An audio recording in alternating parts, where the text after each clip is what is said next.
Bienvenidos al podcast de la OIT sobre el futuro del trabajo. Soy Isabel Piquer. Hoy hablamos de un hito importante para el mundo del trabajo, la adopción del convenio número 193 de la OIT, la primera norma internacional del trabajo dedicada a la economía de plataformas. Las plataformas digitales han creado oportunidades para la innovación y la flexibilidad, pero también han planteado cuestiones importantes relacionadas con los derechos de los trabajadores, la protección social, la seguridad y salud en el trabajo, la remuneración y el uso de sistemas automatizados. En junio de 2026, gobiernos, empleadores y trabajadores de todo el mundo se reunieron en la Conferencia Internacional del Trabajo para adoptar el convenio número 193. Su adopción representa el éxito de la primera discusión normativa de la OIT centrada específicamente en el impacto de la transición digital en el mundo del trabajo.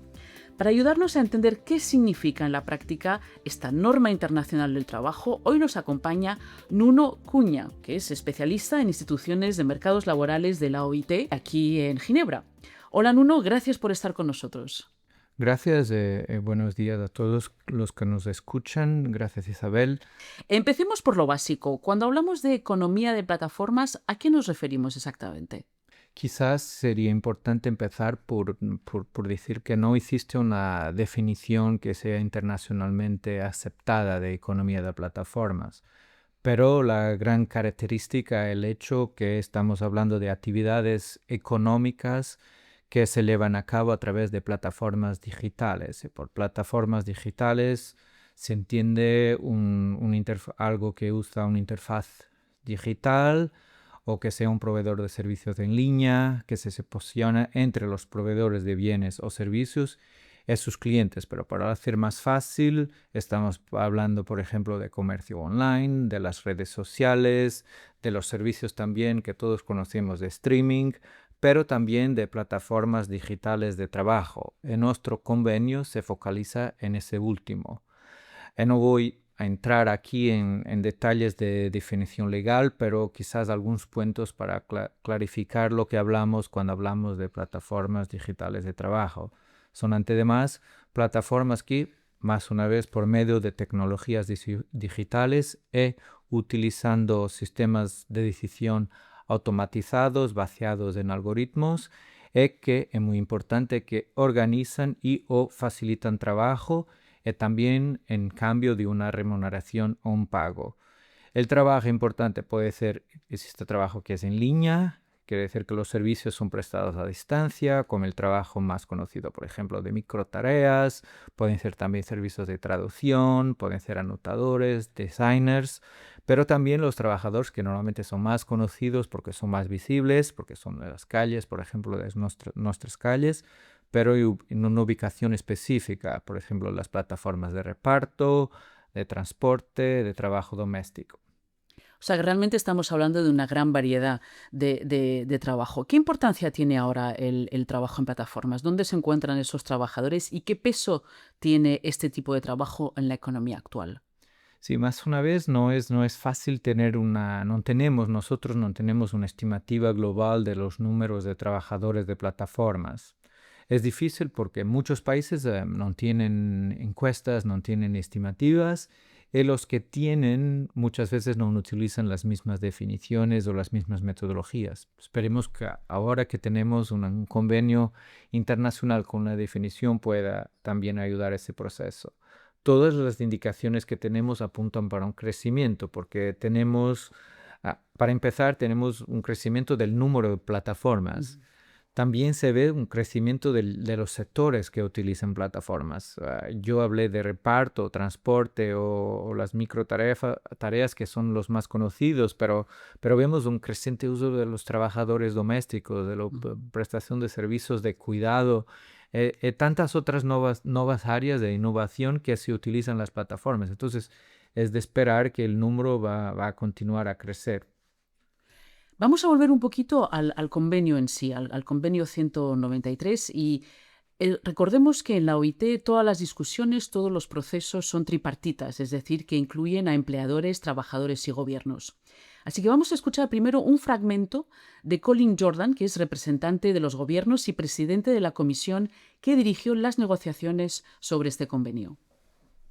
We discussed the opportunities that Hemos debatido las oportunidades que la economía de plataformas genera, inclusive las oportunidades en materia de innovación, la flexibilidad que brinda y la formalización. we also discussed También hemos hablado de los desafíos, inclusive los derechos en el trabajo, la protección social, la seguridad y salud en el trabajo, la remuneración, los sistemas automatizados y la importancia que reviste un enfoque centrado en los seres humanos en un mundo del trabajo que no para de cambiar.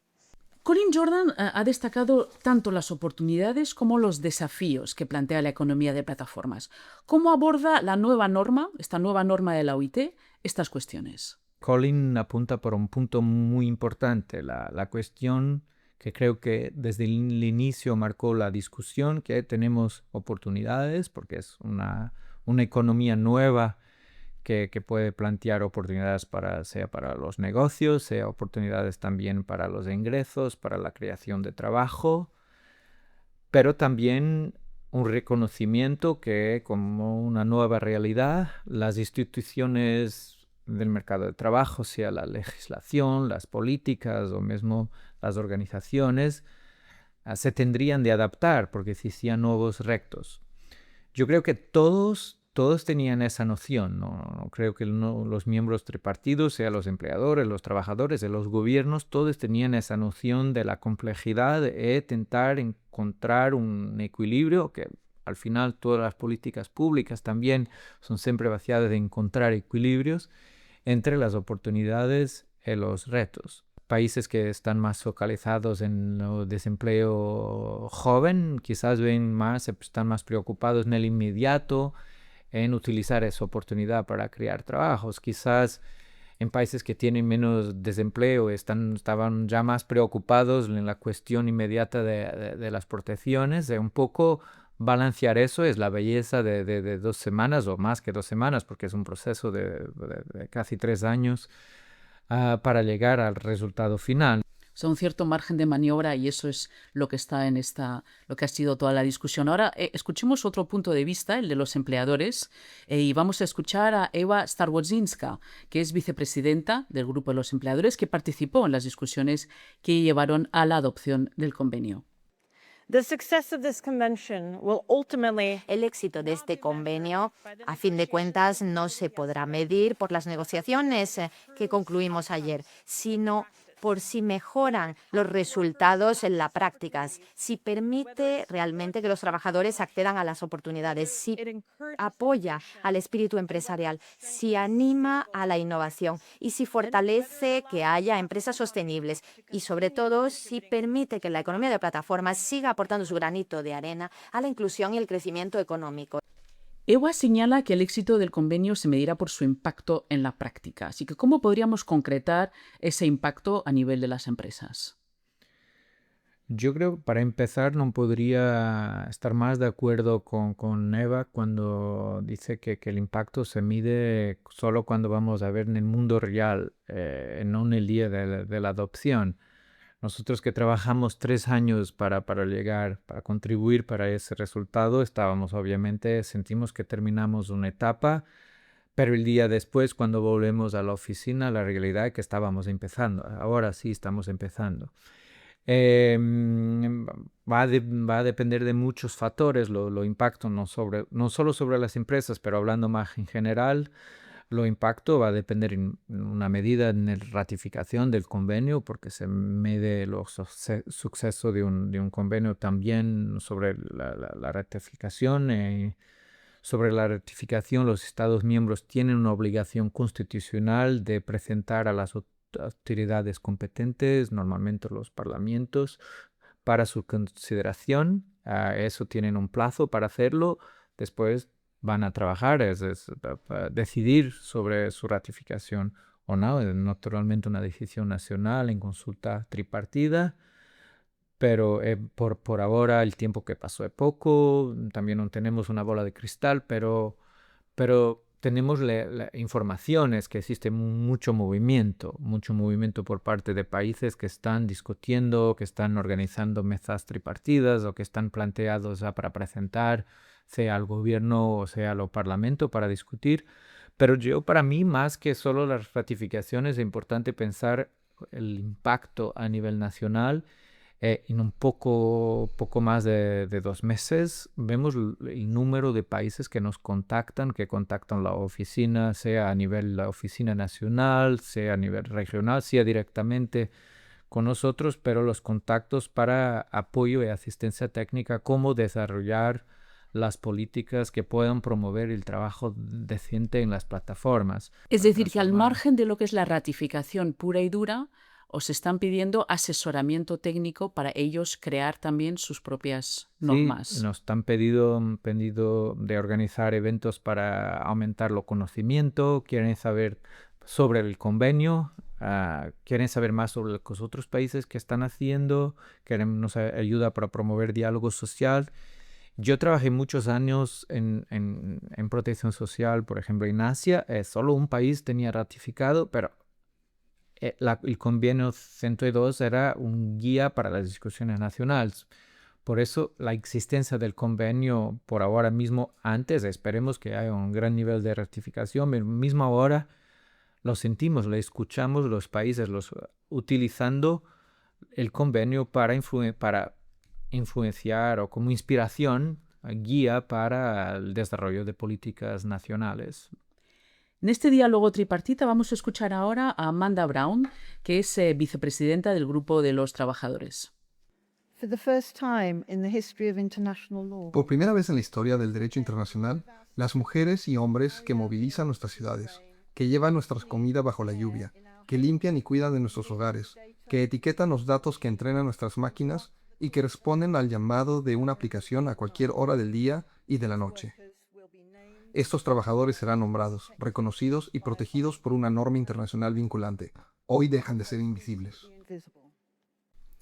Entonces, ¿cómo aborda el convenio algunos de los desafíos a los que se enfrentan los trabajadores de plataformas, que a menudo no tienen tantos derechos como los otros, incluidos aquellos cuyo trabajo suele permanecer totalmente invisible? Las plataformas no funcionan solas, hay gente que trabaja en estas plataformas. ¿Cómo ahora hace, como decía Amanda Brown, que su trabajo sea visible? Amanda plantea un punto muy, muy importante, el punto de la visibilidad, un reconocimiento legal, pero también porque muchos trabajadores están, por ejemplo, están en su casa, son muy poco visibles de un trabajo que se pasa muy, digamos, en el backstage. También importante que cubre, eso es muy, muy importante, que cubre los trabajadores que tienen una relación de trabajo, o sea, los empleados, pero los dependientes, dependiendo de la legislación terminología nacional, pero también los que no tienen una relación de trabajo, los trabajadores, por ejemplo, autónomos, que antes fue una de las lacunas que cuando hicimos una revisión de las normas, una de las lacunas de que cuando son trabajadores autónomos no tenían muchas protecciones, entonces algunas de esas protecciones se extendieran a esos trabajadores autónomos o trabajadores en otras categorías, que en algunos países existen una tercera categoría. Entonces, por ejemplo, tenemos ahora la seguridad, la prevención en relación a seguridad y salud en trabajo, con medidas de prevención y protección para todos los trabajadores de plataformas. Por ejemplo, lo mismo para la protección de seguridad social. Por ejemplo, el derecho a recibir el pago íntegro y a tiempo, que es algo muy importante para los trabajadores. Por ejemplo, para los trabajadores con una relación de trabajo o una relación, los trabajadores dependientes, una remuneración que no sea inferior al salario mínimo aplicable o a su equivalente. Pero también se invita a que los Estados miembros consideren su extensión a los trabajadores fuera de una relación de trabajo. Eso es algo muy nuevo en las normas de la OIT. Finalmente, algo que también es muy innovador y que merece obviamente ser mencionado es que por la primera vez tenemos una norma internacional que incluye disposiciones específicas sobre el uso de sistemas automatizados basados en algoritmos. Hablamos mucho que estamos en un mundo de transformación digital, mismo hablamos del impacto de la inteligencia artificial. La primera vez tenemos una norma internacional que tiene provisiones específicas sobre sistemas que son el resultado de esa transformación digital. El convenio ha sido adoptado. ¿Qué ocurre ahora desde su ratificación por los Estados miembros hasta su aplicación? ¿Cuáles son los siguientes pasos? Como tuve oportunidad de mencionar antes, existe una obligación constitucional para presentar a las autoridades competentes para el texto del convenio. Después, para la decisión es siempre hecho a nivel nacional sobre su ratificación o no. La decisión es también en base a un análisis sobre las condiciones del contexto nacional. Y después una decisión también que tiene de ser el hecho de un resultado tripartido de una consulta con las organizaciones más representativas de empleadores y trabajadores. Y en el caso de ratificación, su implementación también ofrece alguna flexibilidad. Para empezar, son diferentes medidas, no hablamos solo de legislación, pueden ser convenios colectivos, pueden ser decisiones judiciales o otras medidas de política. Por ejemplo, si hablamos sobre políticas de desarrollo de competencias o políticas de creación de empleo también. Después importa clarificar, creo que estamos hablando que la responsabilidad de los Estados miembros es sobre las plataformas que operan en su territorio y los trabajadores de plataformas que trabajan también en su territorio. Y que el convenio también establece que las condiciones, cuando habla de las condiciones de empleo y contratación, deben regirse preferencialmente por la legislación del país en que se realiza el trabajo. Pero considerando más una vez la complejidad, los Estados miembros, cuando aprobaron el texto y decidieron el texto, también añadieron la palabra preferencialmente alguna flexibilidad, porque estamos hablando de un mundo de mucha diversidad. Obviamente será esencial también la colaboración, sea la colaboración a nivel nacional entre los empleadores, entre los trabajadores del gobierno, pero también colaboración entre los Estados miembros para la aplicación. En lo que nosotros también tenemos mucha oportunidad de asistir, en lo interés en diálogo e intercambio entre los países, sea dentro de regiones. Por ejemplo, vemos en ASEAN, por ejemplo, que están trabajando en intentar definir guía subregional, pero también conversación entre regiones, entre países de diferentes regiones, porque existe esa noción que muchas plataformas están ubicadas quizás en un país A, en un país, quizás el cliente va a estar ubicado en un otro continente, el trabajador puede estar ubicado además en un otro continente. Eso trae obviamente complejidad, pero también quizás el mundo del futuro, quizás ese convenio es un poco una oportunidad para mirar a esos retos, de intentar transformar también en oportunidades. Incluso para nosotros como oficina creo que tenemos un reto muy grande porque técnicamente es compleja, pero ahora tenemos un texto aprobado a nivel tripartido con un apoyo muy, muy grande. Tenemos una responsabilidad, pero también creo una legitimidad como organización para trabajar, pero tenemos de ayudar a los Estados miembros a transformar eso y promover, nosotros también ayudar a promover ese diálogo, ese intercambio entre países para el desarrollo de soluciones prácticas que puedan ayudar, sea a los trabajadores, sea la cuestión de los trabajadores, de la protección de los derechos laborales, de las condiciones de trabajo, pero también, como es muy claro en el texto del convenio, también promover las oportunidades de generación de ingresos, de empleo, de negocios.